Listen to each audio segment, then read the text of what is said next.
Hello and welcome to Motivated Learning, presented by Visual Learning Solutions. I'm your host, Buddy Broyles. Motivated Learning is a program created for the education and learning design community to raise awareness about the people and the reason for quality professional educational training. I'm excited to continue Season 2, which is available on both LinkedIn Live and on our Facebook page for Visual Learning Solutions. Today I'm excited to welcome Austin Welch, co-owner of Sage Media. Austin helps learning teams connect emotionally with their audience by producing movies that train and entertain. These story-based films create inductive learning experiences that learners love and remember. He combines research from behavioral psychology, cognitive science, and adult learning theory to create films that change behavior. Austin, how are you today, sir? Doing great, man. Thanks. Very good. Very good to see you. Just bit my tongue there. So you're just coming right off of National ATD, and you've seen a lot of people and whatnot. But tell us how you got to where you are now. You know, like what brought you to this point in your career? Sure. So going way back, I made my start in marketing and advertising, and working on the print side. So that was where I kind of learned how to write from writing copy.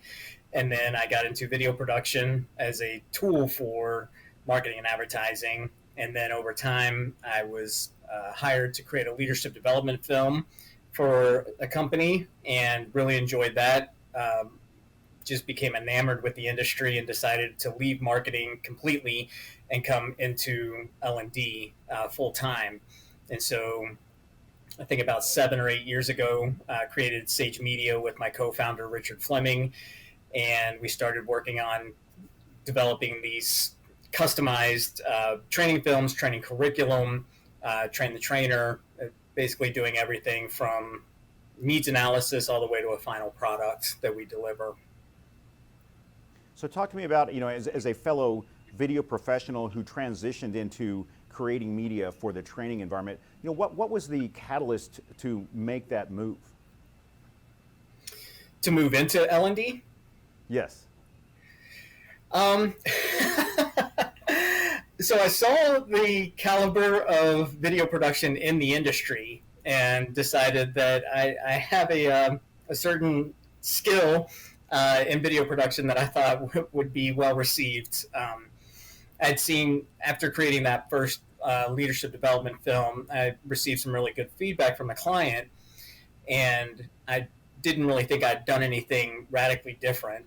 I just basically created a story that conveyed the learning they were looking for.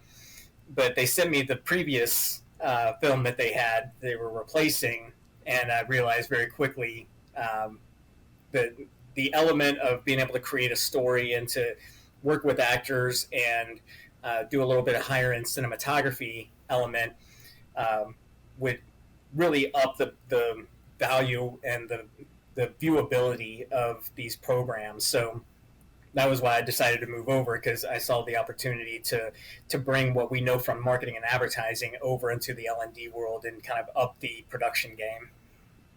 I think it's funny that you laugh, because I had a similar experience.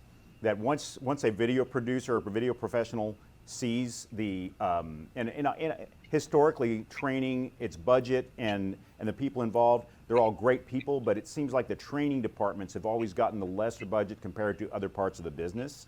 And historically, a lot of the training that needed to be done, it was important, but it seemed like it got a back seat, and it was just like checkbox training, right? And so once, you've seen it too, in the past 10, 15 years, a lot of training departments and whatnot now have decent budgets to do what they need to do, because the higher level, and a lot of that, I guess, has come along with learning management systems as they've matured, and now they have metrics. They have the ability to track what people are consuming versus it was all paper-based or less like instructor-led and so on. So I had a similar moment where once. Well, I think we went to the doctor one time. They showed us a video, and I think it was probably created in 1987, and this is the early 2000s. And my wife just basically, we both looked and just kind of shuddered. It's like, this is terrible, and something can be done, and that's where we are today too. So you created Sage Media about 7 years ago. So what were your original goals, and how have those transpired to now? I mean, take me through the path of where you started and where you are now.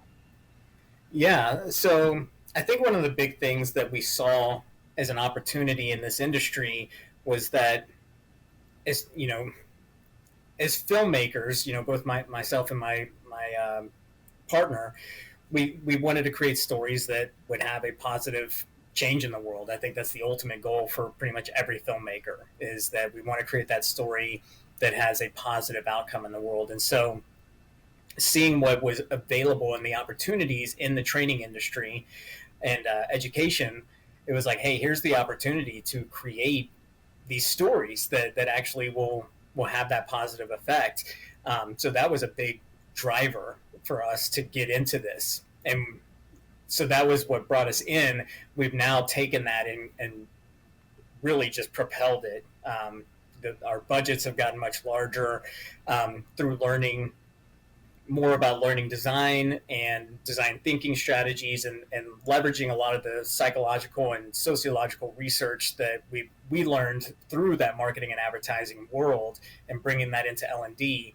It's given us the opportunity to work with some really large-scale companies with large-scale budgets that, we're able to create some really cool stories and then make those stories come to life. So we're just seeing it getting bigger and bigger.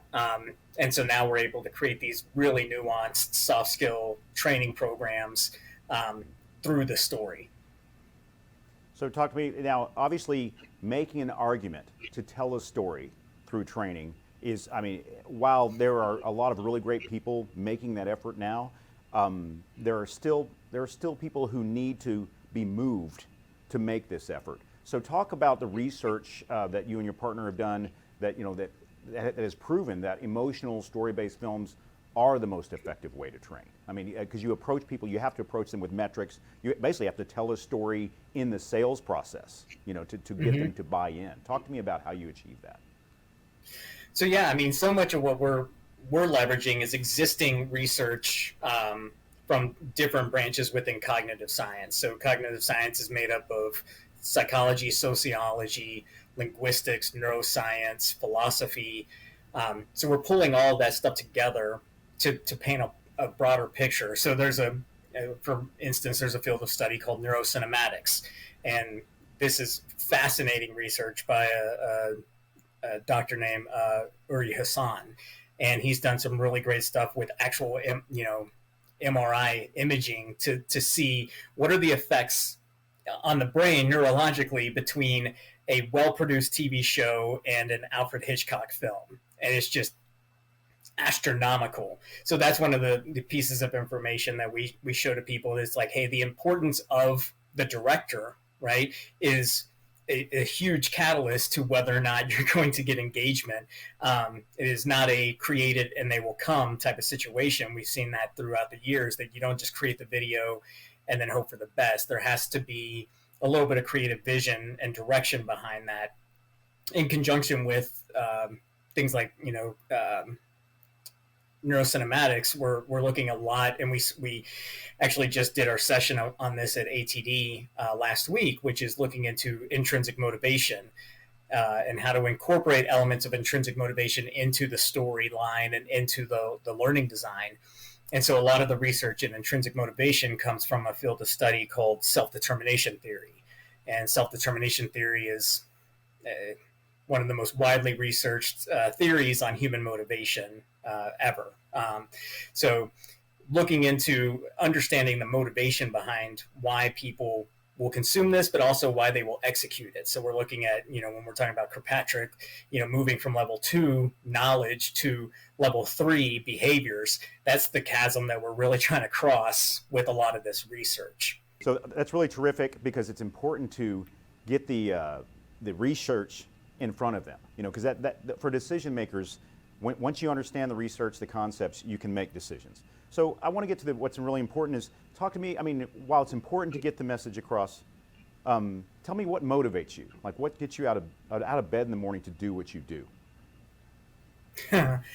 I mean, the types of clients that I get to work with, I think is a big one. The past few years, I've been doing a lot of work within the food industry, and that has been extremely rewarding because we're creating leadership programs around food safety culture. So how do we design a underlying culture of safety within these food organizations? Because obviously, food can either nourish you, or if not done correctly, it can be poison. And so we want to make sure that we're you know working with these companies so that everybody's keeping food safety top of mind, which obviously is an extremely rewarding industry to work in because you're able to see the direct results of the work that you do and know that it's contributing.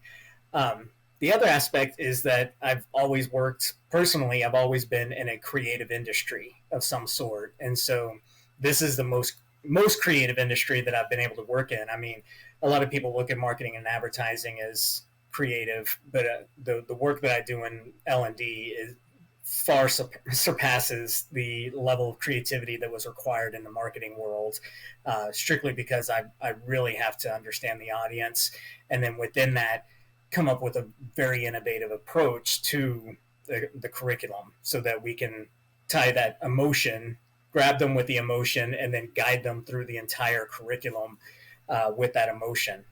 So real quick, Austin, if they want to reach out to you, let's put your information on the screen. So for anyone that wants to reach out to you. Sure. So, I mean, the best way to reach me is via email, austin@sage.media.